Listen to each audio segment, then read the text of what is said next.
Have you ever noticed that some people actually benefit from staying poor? Not because they lack talent or opportunity, but because poverty gives them freedom. Freedom from being responsible for their choices. I could do it, but circumstances. Sound familiar? You tell yourself this every time you take the easy way out. And here's the thing, on a subconscious level, it's comfortable. Poverty becomes an alibi. No risk, no pressure, no accountability. Wealth demands strength, decisions, responsibility. Poverty? It quietly shields you from all of that.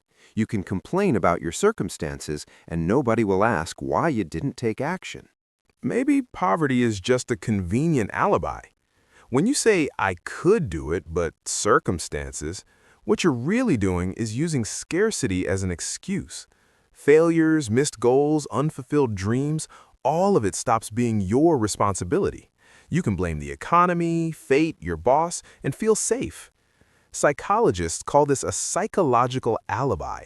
Your brain makes up excuses to avoid the stress of hard decisions and the consequences that come with them.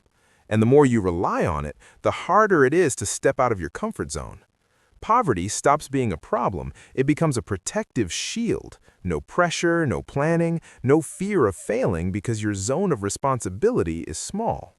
If poverty gives an alibi, it gives another thing too, freedom. It's paradoxical, but the fewer resources you have, the less pressure there is. No need to make tough decisions, plan a strategy, or deal with consequences. Wealth can feel scary because it demands strength, managing money, planning ahead, taking risks.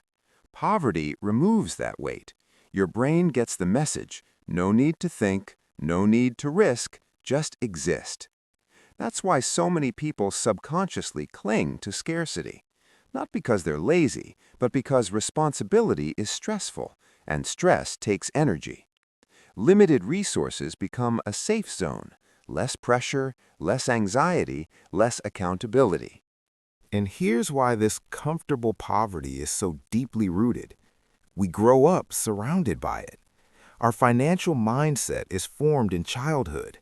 How many times did your parents say, money is always tight, rich people are bad, or you'll never make it honestly? Those phrases aren't just words. They program your brain. It learns to see poverty as normal and wealth as risky, stressful, and full of responsibility. School, friends, social media, everything reinforces looking at money through scarcity. We learn to justify our actions or inaction through external circumstances and social expectations. The very environment meant to support us ends up creating psychological comfort in poverty. Poverty feels like a limitation, but it's really an illusion of safety. Less money equals fewer choices, less responsibility, less risk. Your brain hears all under control, no need to overthink. It feels convenient, no pressure from big financial decisions, no anxiety over consequences, no tough calls. But that safety is a trick. It gives comfort in scarcity, and along with it, invisible chains. You get used to limits, small goals, and excusing your inaction. Take Jim Carrey, the Hollywood comedy genius. His family grew up poor. He often heard, "Don't expect life to be easy. You'll never amount to anything." Those messages formed a habit, blaming circumstances. I could do it, but the world's against me. But Jim didn't stay in that comfort zone.